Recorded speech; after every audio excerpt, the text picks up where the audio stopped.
चलिए जी, बिस्मिल्लाहिर्रहमानिर्रहीम। अस्सलाम वालेकुम everyone. It is my pleasure to have a conversation with a dear friend who's now in a position where he has to give answers to people throughout the day. But I think Khurram is very battle hardened. He was used to this earlier as well. Have we got any foreigners amongst our midst? I think we'll keep it mixed. हाँ? मैंने कहा वो थोड़ा सा इनके साथ media भी है और दूसरे भी लोग ज़रा इकोनॉमी पे तो जब तक अपनी ज़बान में बात नहीं हो तो ज़रा इंटरेस्टिंग नहीं होगी। और ख़ासकर क्रिटिसिज्म जब तक जो है अपनी ज़बान में ज़्यादा बेहतर है ताकि कम से कम जो है वो इट शुड गो ऑन। तो अभी मैं वहाँ बैठा था, तारिक इकराम साहब ने भी मुझे कुछ सवालात दिए हैं और बहुत सारे लोगों ने। आप मशहूर आदमी हैं तो लोग चाहते हैं कि आपसे जो है वो सवाल किए जाएं। तो I am not an economist, I think you have now become very much so, लेकिन ये कि मैं भी एक डील एडवाइज़री का आदमी हूँ, आप भी डील्स के आदमी हैं, तो हम प्रैक्टिकल बात जो है ना वो करते हैं, कोशिश करते हैं कुछ रोशनी डालें कुछ चीज़ों के ऊपर। तो मैं ये कल सोच रहा था कि क्या आपसे सवालात पूछे जाएं और फिर उसमें बिज़नेस रिकॉर्डर मेरे सामने था तो कुछ फ्रंट पेज पे कुछ ऐसी न्यूज़ आइटम थे कि मैंने कहा इसी में से सवाल निकल रहे हैं। तो सबसे पहले ये था कि भाई एक सऊदी डेलीगेशन आ रहा है कोई इन्वेस्टमेंट के लिए और ये सारी चीज़ें। तो मैंने कहा भाई खुर्रम से हम ये पूछेंगे सबसे पहले कि जो आने की हम बात कर रहे हैं, जो यहाँ से जा रहे हैं लोग, उनके बारे में क्या ख्याल है, वो क्यों जा रहे हैं। और अभी लेटेस्ट जो प्रॉक्टर एंड गैम्बल की बहुत न्यूज़ है, लेकिन ये कि वी नो कि over a period of time there are number of entities which have gone multinationals. और उसी के साथ साथ जो बात आती है उसमें मैं क्लब कर लेता हूँ कि जो एग्जिस्टिंग चाहे वो मल्टीनेशनल्स हों चाहे वो लोकल ऑर्गेनाइजेशंस हों, उनकी जो ईज़ ऑफ डूइंग बिज़नेस है या वो जो सारा हम सुनते रहते हैं उसके ऊपर what is the government doing, what is the focus and any tangible results of that. Right. First of all, thank you very much. Thank you to Management Association of Pakistan and all the leaders who have been, running this platform. Or it's an excellent platform. I've been associated with this platform for the last 3-4 years. और मैंने कोशिश की थोड़ा contribute करने की while being in the private sector and now on the other side of the table. So a lot of congratulations to the leadership team, the management, the entire execution team of MAP Pakistan for holding this sort of excellent platform जहाँ पे हम exchange करते हैं ideas को, जहाँ हम discussion करते हैं, वे फॉरवर्ड करते हैं इकोनॉमी पे, मैनेजमेंट एक्सीलेंस पे। And I been very much lucky today कि आज जो है अच्छे सेशंस हुए हैं और बड़े हमारे सीनियर लीडर्स ने भी आके जो है अच्छा कंट्रीब्यूट किया है। ख़ासकर हमारी जो specially the one who has come from abroad, she has delivered excellent presentation on how to make human capital more valuable, more at work with a lot of productivity. क्योंकि पाकिस्तान का सबसे बड़ा प्रॉब्लम ही productivity का रहा है। We've got a number of good minds. We've got huge population जो कि हमारा एक प्रॉब्लम बनता जा रहा है, which should have been actually the opportunity for this country. Population play जिसे कहते हैं. So India capitalized on that, China capitalized on that, and all big countries with large population capitalize on that, but we have not been able to capitalize on the population growth and population size. So she has delivered, excellent presentation, जो मेरे ख्याल में हमें follow करना है और उसको convert करना है good policy framework so that our population should benefit from such sort of interventions. So coming back to your questions, पहले मैं एक थोड़ा सा overview देता हूँ कि Pakistan lately has been a good story, getting back on track. Inflation has been a good story. Interest rates has been a good story. External account has been a good story. Fiscal account has been a good story. Overall recognition from global lenders, global rating agencies, global large surveyors. They've given their verdict on Pakistan that Pakistan has now back on track. So अब यहाँ से कहाँ जाना है, that's very important. और आपका ये सारा उसमें क्वेश्चंस आते हैं कि जी Y MNCs, you know, with a handful of them have exited. So you see, issues are well known. अब हम यहाँ इश्यूज़ की बात करेंगे कि जी हमारे यहाँ एनर्जी प्रॉब्लम है, हमारे यहाँ टैक्सेस के प्रॉब्लम है।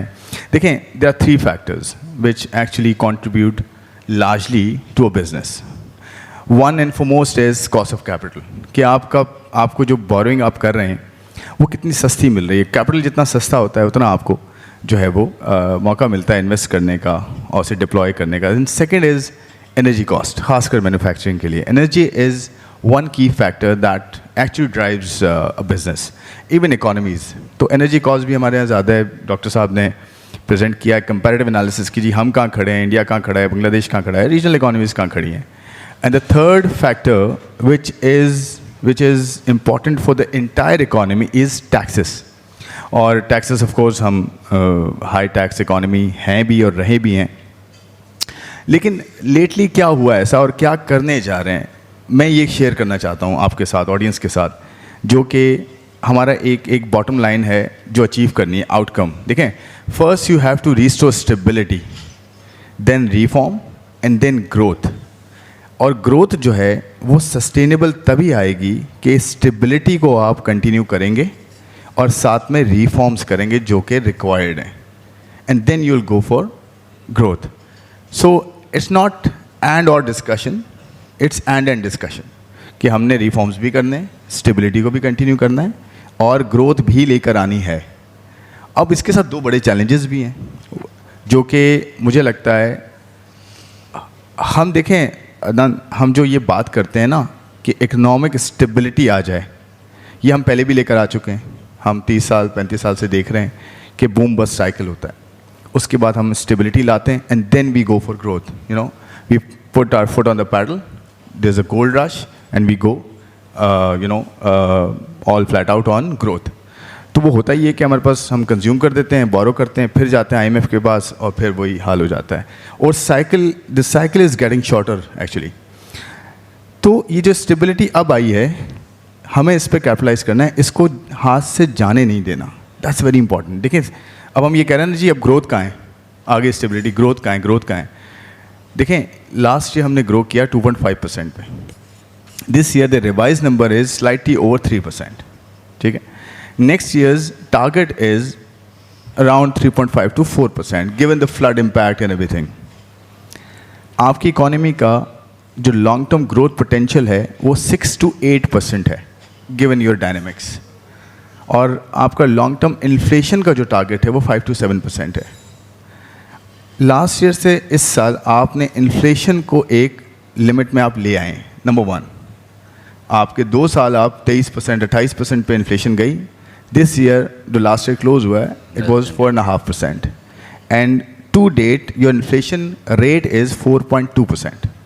Food is under control still despite the fact कि फ्लड ने किया है, लेकिन फ्लड रीसेट हो गया। तो मैं coming back to this reform framework कि पहले आप स्टेबिलिटी अचीव करते हैं, फिर रिफॉर्म करते हैं और फिर आप ग्रोथ की तरफ जाते हैं।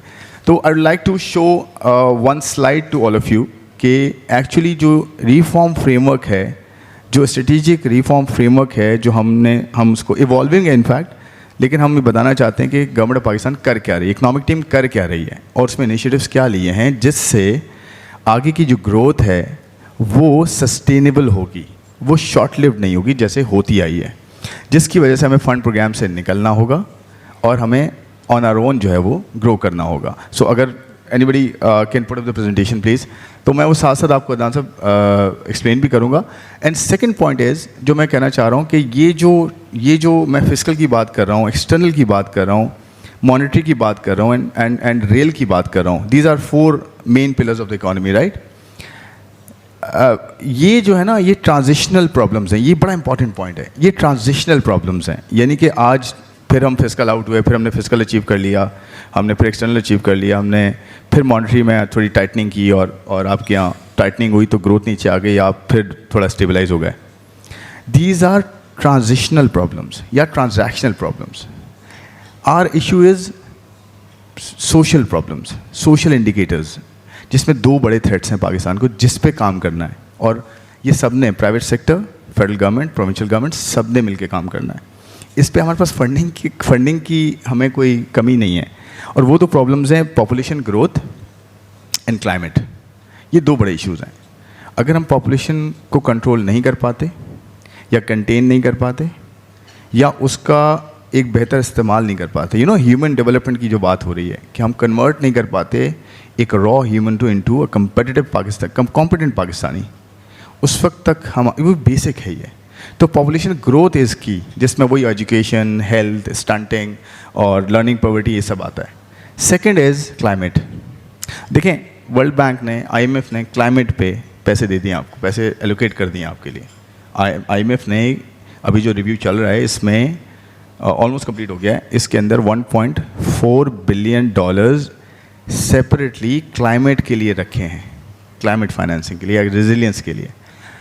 और उस पर हमने क्राइटेरिया मीट भी किया है, but there is a lot to be done, और वो प्राइवेट सेक्टर, प्रोविंशियल गवर्नमेंट सब मिल के करेंगी।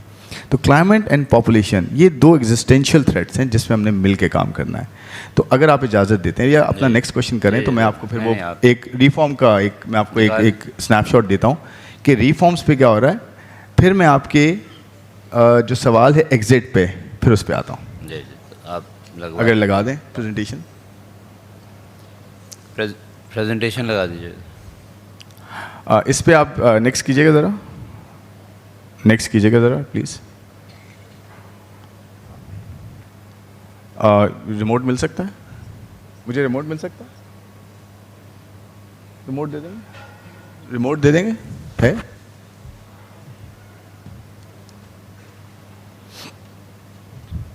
Thank you, thank you.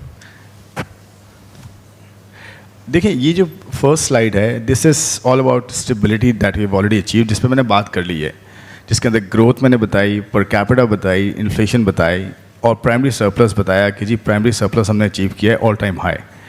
फिर फिस्कल डेफिसिट 9 ईयर लो पे है हमारा, which was core problem of this economy. Public debt to GDP, that's my biggest expenditure on my fiscal, on my budget is debt and debt servicing. Debt servicing में बड़ा important indicator होता है debt to GDP। देखें, हम absolute now terms में तो ये कहते हैं कि जी debt 80 ट्रिलियन का हो गया, 90 ट्रिलियन का हो गया, 70 ट्रिलियन का हो गया, but that means nothing। आपको ये देखना है कि जो कर्जा लिया जा रहा है वो कन्वर्जन उसकी इकोनॉमिक वैल्यू में हो रही है या नहीं हो रही। That shows, actually that is shown by debt to GDP।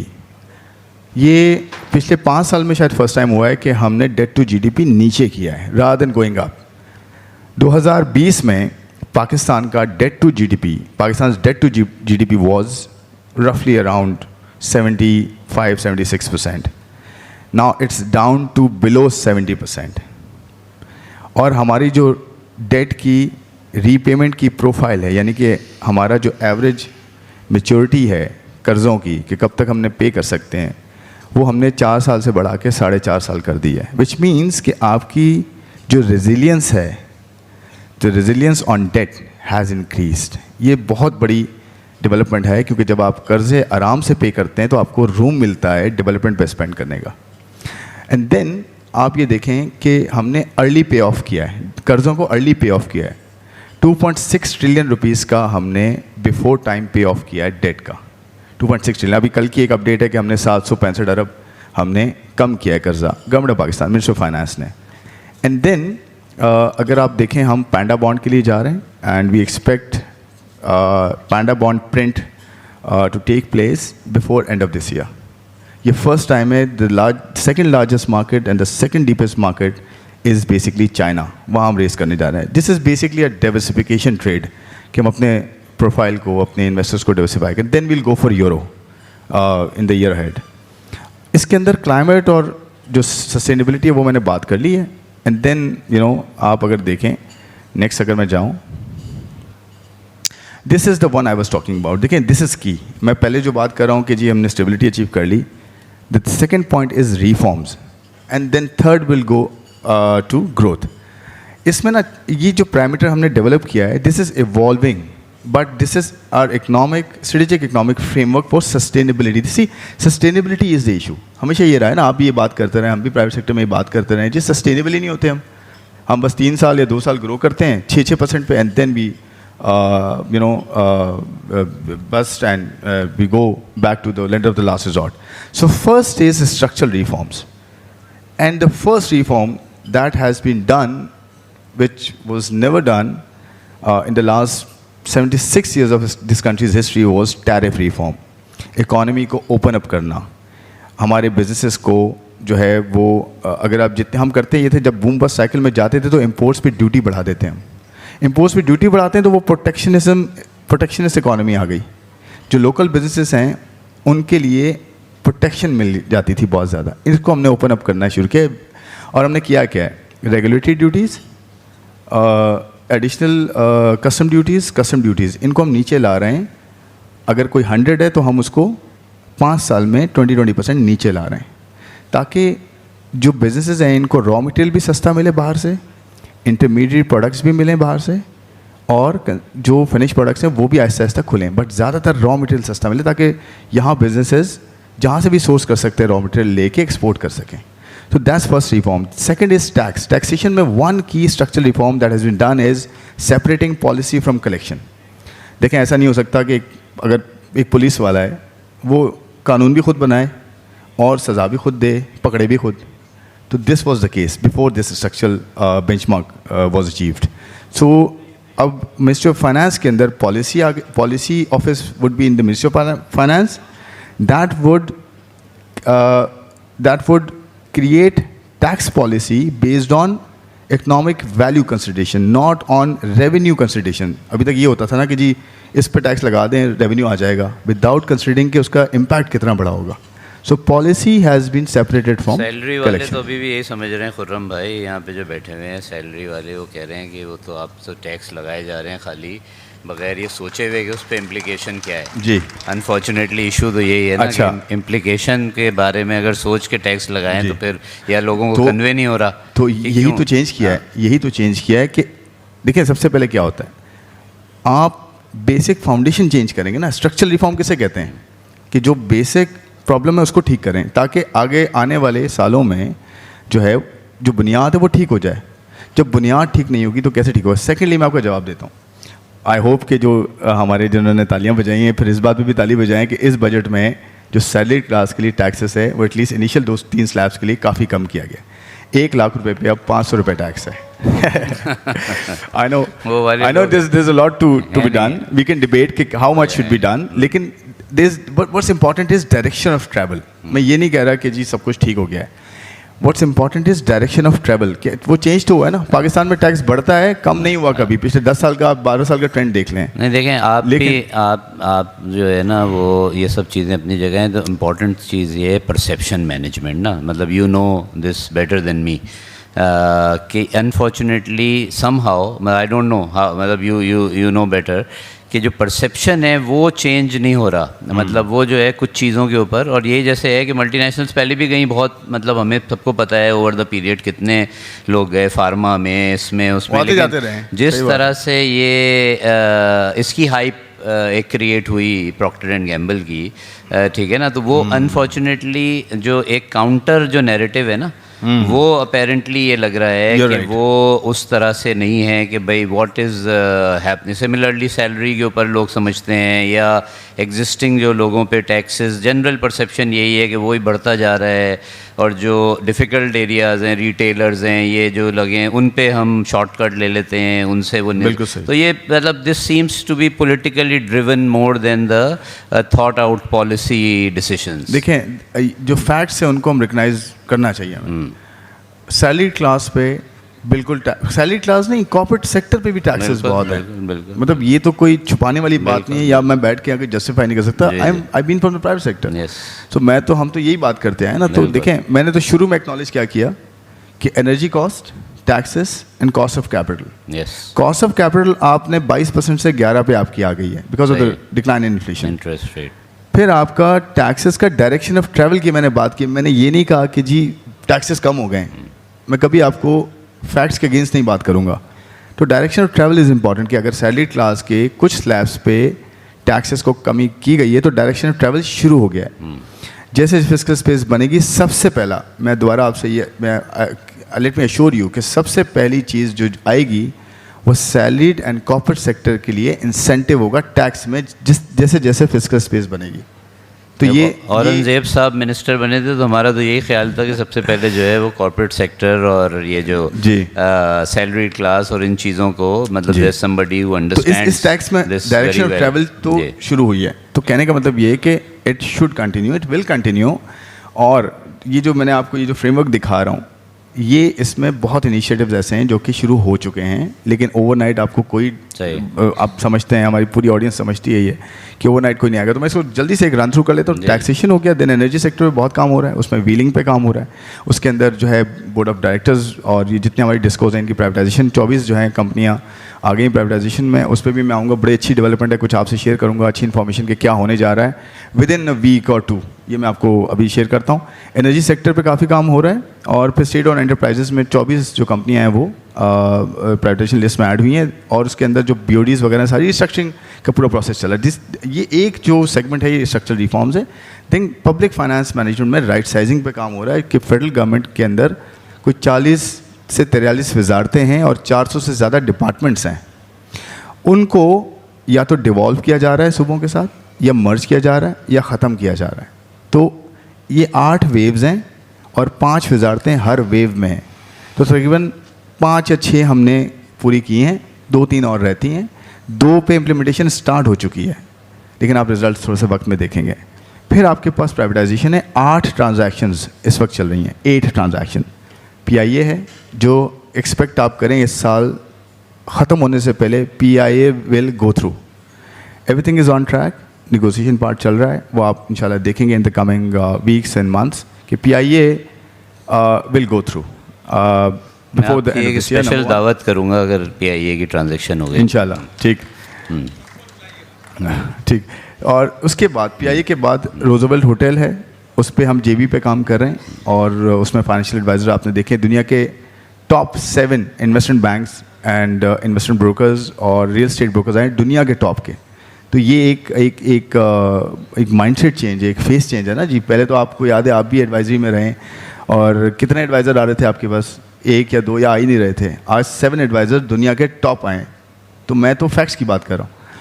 Third जो है 3 डिस्कोज हैं, ठीक है, जो डिस्ट्रीब्यूशन कंपनीज हैं इलेक्ट्रिसिटी की, उनको काफ़ी आगे तक ले आए हैं। और उसके बाद 3 बैंक्स हैं, वुमेन बैंक है, HBFC है जो हाउस बिल्डिंग फाइनेंस है, और तीसरा ज़री तरक्याती बैंक है।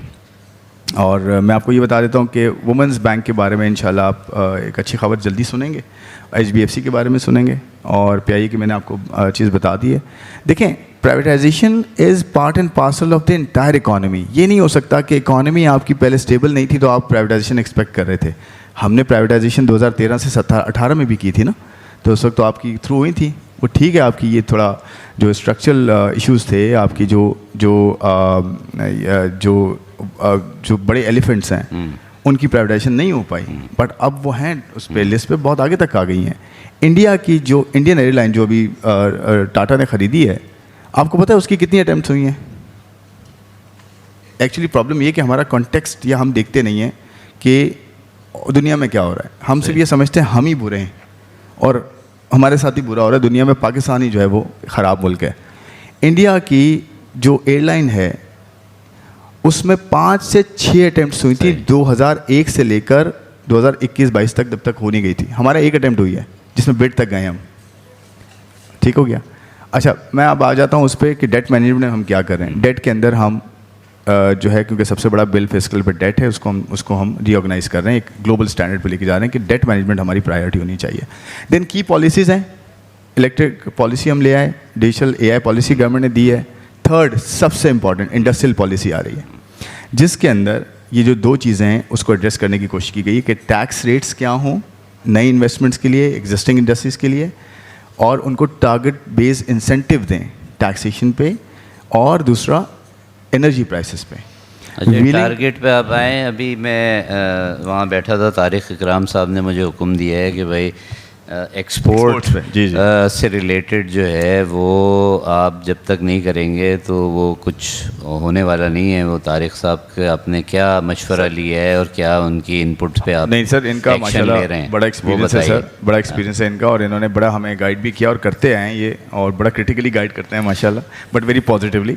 देखें, ये जो मैं फ्रेमवर्क दिखा रहा हूँ आपको, दिस शुड मीन समथिंग। ये अंडरपिनिंग फाउंडेशंस होती है ना। आप मुझे बताएं कि हम क्या बात करते हैं कि जी स्ट्रक्चरल रिफॉर्म्स नहीं करती गवर्नमेंट, तो गवर्नमेंट ऑफ पाकिस्तान या इकोनॉमिक टीम उसकी वो ये चीज़ शुरू कर चुकी है। तो अगर आप टैक्सेशन को ठीक करेंगे, अगर आप एनर्जी को ठीक करेंगे, अगर आप टैरिफ रिफॉर्म्स कर रहे हैं, अगर आप प्राइवेटाइजेशन कर रहे हैं, एसओईज़ को ठीक कर रहे हैं, अगर आप, सबसे बड़ी बात टैक्स है ना, और टैक्स और एनर्जी है। जैसे मैंने शुरू में कहा, बिजनेसेस के लिए 3 चीज़ें, cost of capital, tax and energy. Yes. इन चीज़ों को ठीक करेंगे तो एक्सपोर्ट्स आपकी बढ़नी चाहिए ना। और टैरिफ रिफॉर्म इज़ वन की initiative in the overall scheme of things. तो की पॉलिसीज़ की मैंने बात कर ली कि इंडस्ट्रियल पॉलिसी आप आने दें, वो डिस्कशन में ऑलमोस्ट फाइनलाइज होकर इंशाल्लाह आ जाएगी। And then fourth pillar is access to finance, कि आपकी एसएमईज़ को, एग्रीकल्चर को, अफोर्डेबल हाउसिंग, स्मॉल बिजनेसेस, इनको एक्सेस टू फाइनेंस। आप जाके नंबर्स देख लें। एक सर्कुलर डेट के ऊपर भी ज़रा सा आप कुछ रोशनी डालें कि सर्कुलर डेट जो है उस पर जो अभी रिसेंट बैंक्स के साथ जो साइन ऑफ हुआ है और वो हुआ है, उसमें जस्ट एजुकेट अस कि exactly what it is and how is it going to help. अच्छा, मैं क्विकली बता देता हूँ। देखें, 1225 अरब रुपए तकरीबन जो है वो उसकी पेमेंट हुई है 2 हिस्सों में। एक गवर्नमेंट की अपनी एक होल्डिंग कंपनी है पावर से रिलेटेड जो इन सब चीज़ों को देखती है, और दूसरी आईपीपीज़ हैं जो पावर प्रोड्यूसर्स हैं, इनको रीपेमेंट हुई है। सर्कुलर डेट का जो साइज़ था रफली it was about 2.4 trillion, which is now come down to 1.6 trillion, जिसमें से 1275 जो है पे हो चुका है, और उसमें कोई एडिशनल चार्ज नहीं है कंज्यूमर पे। आपने देखा है कि ऑलरेडी एक कंज्यूमर पे कर रहा है, जिसे कहते हैं डेट सर्विस सरचार्ज, जो डीएसएस जिसे कहते हैं, सर्विस सरचार्ज होता है, वो 3 रुपये 23 पैसे, 3 रुपये 23 पैसे, उसी से ये फंड हो रहा है। गवर्नमेंट ने जो है अपनी जो डेट है वो कम कर दिया, बैंकों ने उसको जो है वो ले लिया, और अच्छी बात ये कि उस पर था जो इंटरेस्ट रेट था वो कायबोर प्लस 2 to 3% था।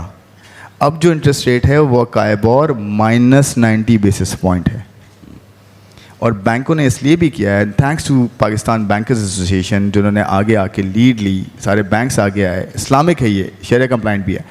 इस पे नंबर 1 जो टेक अवे है, कंज्यूमर पे कोई उस पर इम्पैक्ट नहीं होगा, क्योंकि जो 3 रुपये 23 पैसे पर यूनिट है वो ऑलरेडी 22% जो इंटरेस्ट रेट था उस पर कैलकुलेट हुआ है। आज हम 11% पे, और मज़ीद एक्सपेक्टेड है, स्ट्रीट कंसेंसस है कि जी इंटरेस्ट रेट मज़ीद कम होंगे आने वाले 2, 4, 5 क्वार्टर्स में। स्टेट बैंक का प्रोरोगेटिव है ये, तो लेकिन ये ने एसेंशियली रीस्ट्रक्चर किया है अपना जो एग्जिस्टिंग डेट है उसको।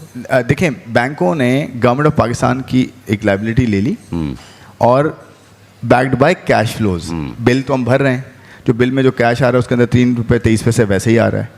4 से 6 सालों का पूरा प्लान है कि 6 सालों में ये पूरा पे हो जाएगा, 1225 अरब रुपये। लेकिन ये कि इसी सिलसिले में जैसे मैं आपसे कह रहा था, कल के अखबार में जो न्यूज़ आइटम था वो ये था कि government resists ₹200 billion circular debt cap, power sector will bleed another 535 billion due to inefficiencies and under recovery of electricity. Sir, ये जो ब्लीडिंग है ये कैसे रुकेगी? मैं आपसे ये कह रहा हूँ कि bleeding has come down, actually bleeding has come down last year के मुकाबले में। मैं कह रहा हूँ 2.4 से 1.6 ट्रिलियन पे आ गया है।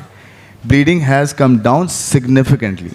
अब देखें, पहले तो आपने स्टॉक क्लियर किया ना कि जी आउटस्टैंडिंग स्टॉक है, आपने कोई स्ट्रक्चर दिया, इस्लामिक स्ट्रक्चर है, कंज्यूमर पे इम्पैक्ट नहीं है, बैंकों ने उसको टेकअप कर लिया, और बैंक्स ये देख रहे हैं कि अगर सर्कुलर डेट ख़त्म होता है, स्टॉक ख़त्म होता है, तो कंपनीज़ के पास लिक्विडिटी आएगी, कंपनीज़ इंडस्ट्री के साथ जो है उनको बिजली देंगे, तो इंडस्ट्री कंपेटिटिव होगी, तो बैंकों का या फाइनेंशियल सेक्टर का वैसे ही रिकवरी बेहतर हो जाएगी। तो ये ओवरऑल इकॉनमी का कॉन्टेक्स्ट है ये। तो पहले तो स्टॉक ख़त्म किया। अब जो मैंने बात की है कि एनर्जी के ऊपर व्हीलिंग से लेकर ओवरहॉलिंग हो रही है पूरे सिस्टम की, उसमें कुछ कंपनियां प्राइवेटाइजेशन पे जा रही हैं, कुछ कंपनियां कंसेशन, लॉन्ग टर्म कंसेशन पे जा रही हैं, कुछ को डीमर्ज किया जा रहा है। तो there is a whole policy initiative that's undergoing. अगर आप एनर्जी सेक्टर का पूरा एक प्लान देख लें, वो पब्लिक है, तो एनर्जी सेक्टर के रिफॉर्म्स, उसको जो है इस तरह के स्टॉक को क्लियर करना, फिर लिक्विडिटी मार्केट में आना और लिक्विडिटी कंपनीज के पास जाना जो कंपनियां तेल नहीं खरीद पा रही, या एक बहुत बड़ा रिस्क है ना जी सर्कुलर डेट, तो पहले तो स्टॉक क्लियर करना था, वो हो गया। अब ब्लीडिंग जो है वो स्लो डाउन हो गई है, ब्लीडिंग रुकी नहीं है, स्लो डाउन हो गई काफ़ी, लेकिन आगे जाते हुए प्लान की वजह से, स्ट्रक्चर रिफॉर्म्स की वजह से ब्लीडिंग भी रुकनी है। प्राइवेटाइजेशन पे आप बताइए ना, कुछ वो गुड न्यूज़ आप बता रहे थे कि कुछ चीज़ें मैंने आपको बताया ना कि आप अगले कुछ वीक्स में मैंने आपको, हाँ, मैंने डिस्कोस का प्लान जो है वो आप एक्सपेक्ट करें जून 2026 से पहले का प्लान है, क्योंकि देखें डिस्कोस का ये फर्स्ट टाइम इतना बड़ा बैच जो है ना आ रहा है प्राइवेटाइजेशन के लिए, और एडवाइज़र ने आधे से ज़्यादा काम उस पर कर भी दिया है जो एल्वारेज एंड मार्शल इस पे है। तो डिस्कोस 3 का जो बैच है ये रिलेटिवली बेहतर डिस्कोस हैं, ताकि एक थ्रू हो जाए, exactly foot in the door हो जाए। ये गुजरांवाला, फैसलाबाद, लाहौर है। फेस्को की ट्रांजैक्शन तो बहुत आगे तक एक दफ़ा पहले तो जी ऑलमोस्ट हो गई तो थी। ये देखें बात ये ना कि बहुत पॉलिटिकल रीजंस की वजह से नहीं हो पाती हैं, ये आपको पता है अच्छी तरह से, लेकिन अब आगे आ गई हैं चीज़ें काफ़ी, और एक विल नज़र आ रही है। तो मैं उस पर आता हूँ जो आपका एग्जैक्ट वाला है। एक मैं आपको स्लाइड दिखाता हूँ और थोड़ा सा उस पर अगर मुझे दे दें, क्योंकि टाइम हमारे पास कम है। जी जी, देखें, एक रेगुलेटरी बुलेटिन पे भी मैं आपको बताया था ईज़ ऑफ डूइंग बिजनेस पे, कि पहले तीन साल लगते थे किसी चीज़ की रजिस्ट्रेशन पे, अब वो 3 वीक्स पे आ गई है। तो बोर्ड ऑफ इन्वेस्टमेंट ने थोड़ा काम किया रेगुलेटरी बुलेटिन का, कि रेगुलेटरी रिफॉर्म्स कर रहे हैं ताकि जो बिजनेसेस हैं उनको रजिस्ट्रेशन के लिए 1 विंडो ऑपरेशन हो, जो हम हमेशा बात करते हैं, कभी होती नहीं थी। जिस तरह एग्रीकल्चर टैक्स में हमेशा बात करते आए थे, तो लेजिस्लेशन फाइनली हो गई है और इम्प्लीमेंटेशन सितंबर ऑनवर्ड शुरू है, लेकिन फ्लड का थोड़ा इम्पैक्ट है। लेकिन रेगुलेटरी बुलेटिन की वजह से आपका ईज़ ऑफ डूइंग बिजनेस आ रहा है, और नीचे टेस्टिमोनियल्स लगाए मैंने। तो ये शुरुआत हुई हुई है, इसको चलने दें, कंटिन्यूटी होने दें, कंटिन्यूटी रहेगी, आप रिजल्ट्स देखेंगे। ये बड़ा इंपॉर्टेंट है स्लाइड। देखें, अभी हम बात कर रहे हैं पीएनजी की। पीएनजी में देखें, आपने कहा कि जी पीएनजी निकल गया। मैं आपको बताता हूँ, अगर आप if you bear with me for 1 minute ही बाकी, मेरे ख्याल में अगर थोड़ा सा वक्त मिल जाए। जी जी, हाँ। देखें, जो पीएनजी का एग्जिट है, इससे पहले 4 कंपनियाँ और भी निकली हैं, शेल है, फाइज़र है, टेलीनॉर ले लें, या कपल ऑफ मोर। आपके पास 2 बड़े प्लेटफॉर्म्स हैं। One is Pakistan business council and the second one is OICCI, which is Overseas Investors Chambers of Commerce and Industry, जो कि सारी पाकिस्तान की जो बड़ी मल्टीनेशनल्स हैं, जो बाहर की बड़ी मल्टीनेशनल है पाकिस्तान में, वो रिप्रेजेंट करता है OICCI। सर, उसके 200 मेंबर्स हैं, 200 लार्ज MNCs पाकिस्तान में। फिर PBC जो है ना, पाकिस्तान बिजनेस काउंसिल, उसके लार्ज जो सबसे बड़े जो पाकिस्तान में बिजनेस है वो उसके मेंबर्स हैं, तो वो 94 हैं, ओवरलैपिंग भी हैं कुछ। सही। फिर आपके पास और चेंबर्स हैं, बहुत सारी हैं। अच्छा, ये मैं बता रहा हूँ, और टोटल रजिस्टर्ड कंपनियाँ आपकी तकरीबन 2.25 लाख तक पहुँच चुकी हैं। तो कहने का मतलब ये है कि अगर एक कंपनी निकलती है तो it's not a good news. ये बिल्कुल सही बात, it's not a good news at all. But देखें, ये जो कंपनियाँ होती हैं ना, ये ट्रेडिशनली बहुत ही बैटल हार्डन्ड होती हैं। ये जो FMCGs होती हैं, ये in short term ups and down. देखिए, पाकिस्तान की जो वॉलेटिलिटी है ना पाकिस्तान की इकोनॉमी की, दैट्स अ न्यू नॉर्मल। आप मुझे बताएं, 25 साल से इंडस्ट्री अगर आप देख रहे हैं, तो 25 साल से आपने देखा है कि हम तो इट्स अ न्यू नॉर्मल ना, कि जो वॉलेटिलिटी आती है हमारे यहाँ। तो ये कंपनियाँ तो बैटल हार्डन्ड है, क्यों निकल रही हैं अब? तो मेरे ख्याल में ये रीज़न सिर्फ होना कि जी लोकल ऑपरेटिंग एनवायरनमेंट का इशू है, that's not enough. Let's be fair. आप उसकी पूरी ग्लोबल स्ट्रैटेजी देखें, शेल की ग्लोबल स्ट्रैटेजी देखें। अगर शेल मलेशिया, थाईलैंड से निकल रहा है, पाकिस्तान से निकल रहा है, ठीक है, मैं ये नहीं कह रहा कि लोकल इश्यूज़ नहीं है। देखिए, 3-4 फैक्टर्स हैं। एक तो लोकल कंपेटिटर्स भी आ गए हैं अब आपके, और ये इंडिया में भी हुआ, आपने देखा है कि लोकल्स ने ग्लोबल कंपनीज़ को बाय आउट किया है। चाइना में ये हुआ है, पाकिस्तान में भी लोकल्स बाय आउट कर रहे हैं, या फिर दूसरा जो फॉरेनर है वो आके उसको टेक ओवर कर रहा है। मैं आपको लिस्ट दिखा रहा हूँ ना, यहाँ पे मैंने लिस्ट में 3 चीज़ें दिखाई हैं। न्यू एंट्रेंट्स दिखाएं जो कि इन्वेस्टमेंट एग्रीमेंट्स हैं वो, और जो ग्लोबल IFIs पाकिस्तान में जो आ रहे हैं। ये तो मैं फैक्ट्स बता रहा हूँ ना आपको। सऊदी अरामको भी आया आपके पास, वाफी आ गया आपके पास, और रीजनल कंपेटिटर्स भी तो आ रहे हैं आपके पास। अब उनका टाइम है। चाइनीज़ बहुत ज़्यादा स्ट्रॉन्ग है। आपको पता है, चाइनीज़ जो है कॉस्ट पे बहुत ज़्यादा कंपेटिटिव होते हैं। कम्पीट करना इतना आसान नहीं है। और PNG की ग्लोबल स्ट्रैटेजी अगर ये है कि मैं इजिप्ट में जाके अपना सेंटर लगाऊं और हर जगह सिर्फ डिस्ट्रीब्यूट करूं, तो दैट्स द स्ट्रैटेजी। लेकिन लोकल फैक्टर्स बिल्कुल काउंट करते हैं कि टैक्सेस क्या हैं, एनर्जी कॉस्ट क्या है, कॉस्ट ऑफ कैपिटल क्या है, ह्यूमन क्वालिटी अवेलेबिलिटी क्या है, ये बिल्कुल मैटर करती है। लेकिन मैं ये नहीं कह रहा अच्छी न्यूज़ है, बट मैं ये कह रहा हूँ लेट्स बिल्कुल। लुक एट इट तो चलें, in let's entire close on a context. Positive note. आप कोई 2-3 ऐसी कुछ खुशखबरियां दे दें हमारे लोगों को कि जो जल्दी वो एक्सपेक्ट करें। मैं ये अब एक्सपेक्ट करें कि एक सऊदी टैक्स डेलीगेशन, रेट कम हो जाएगा इससे अगले साल में 4-5% से सैलरीड क्लास पे, तो कोई हाँ बताएं। देखिए मैंने आपको एक स्टेटमेंट ये दी है, हाँ टैक्स पे काफ़ी लोग खुश होते हैं क्योंकि मैं खुद भी अफेक्टिव में से हूँ। सुपर टैक्स और ये सुपर टैक्स में तो देखें इस साल जितने भी टैक्स जी हैं वो, हाँ। इस साल में शुरुआत तो हो गई है, थोड़ा सा कम हुआ है सुपर टैक्स, ये डिबेट हो सकती है कितना कम हुआ है। देखिए मैं फिर यही कह रहा हूँ direction of travel is important, कि सैलरी क्लास में थोड़ा कम किया, थोड़ा सा कॉर्पोरेट टैक्स थोड़ा सा कम किया, बहुत थोड़ा सा, बट शुरुआत हो गई है, फिस्कल स्पेस बनती जाएगी। सबसे पहले जो डॉक्यूमेंटेड है उसको फ़ायदा मिलेगा। सेकेंडली मैं बताना चाह रहा हूँ कि नया टैक्स से ले रहे हैं हम, किसी से नया नया टैक्स टैक्स ले नहीं है।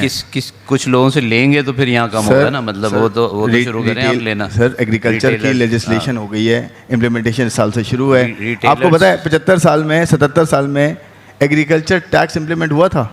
चारों सूबों ने, डिस्पाइट द फैक्ट कि चारों सूबों में एटलीस्ट 2 सूबों में या 2 सूबों में सेंटर की गवर्नमेंट नहीं है, 2 सूबों में ऐसे ही है, लेकिन कितनी अच्छी बात है कि चारों सूबों ने लब्बैक कहा ऑन इकोनॉमी, प्रायोरिटाइज किया इकोनॉमी को over politics.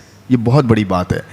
Punjab government, KP government, Sindh government, Balochistan government, सब ने लेजिस्लेशन की एग्रीकल्चर टैक्स पे, जो कि लोग कहते थे होगी नहीं, हो ही नहीं सकती, हो गई ना। अब लेट्स बी पेशेंट, इसकी इम्प्लीमेंटेशन भी हो रही है। देखिए हमारा काम, मेरा जो एटलीस्ट कैपेसिटी है, मैं उसमें जो एडवाइस कर सकता हूँ, जो मैं जो है बेहतर कर सकता हूँ वो मैं करूँ, और सारे अपनी कैपेसिटी में ये काम करें। तो ये मुल्क में बहुत पोटेंशियल है, चेंज होगा, क्यों नहीं होगा। बट प्रॉब्लम ये है कि हम बहुत ज़्यादा गिव अप कर देते हैं, बहुत ज़्यादा फ्रस्ट्रेट होते हैं, और for the right reason also to an extent. ऐसा नहीं है कि चीज़ें बहुत सही भी रही हैं, हमारे यहाँ प्रॉब्लम्स बहुत रहे हैं, आज भी हैं, but let's start on a good note, let's have some hope और आगे बढ़ते हैं। और फैक्ट्स मैंने आपसे शेयर किए हैं, ये जो नाम मैं आपको दिखा रहा हूँ, ये ग्लोबल जायंट्स आ भी तो रहे हैं ना आपके पास। BYD आ रहा है, बैरक गोल्ड काम कर रहा है आपके पास, अबू धाबी पोर्ट्स आ रहा है आपके पास, US आपके पास। जब से ये मार्का हक हुआ है, US का आप स्टांस देखें पाकिस्तान पे, सऊदी के साथ कितना बड़ा पैक्ट साइन किया है, सिक्योरिटी वर्सेस इकोनॉमी पूरी। तो देखें सऊदी मिनिस्टर आपके यहाँ आया हुआ है, कल आपसे वो प्लेटफॉर्म्स, बड़े प्लेटफॉर्म से मिल रहा है, और कितना बड़ा स्टांस हो गया। हमारे ऊपर है कि हम इसको किस तरह से कैपिटलाइज करते हैं अपनी आवाम के लिए, अपनी लोगों की बेहतरी के लिए। Thank you very much, Khurram. I think it was a very educative and informative session. Thank you everyone. Thank you.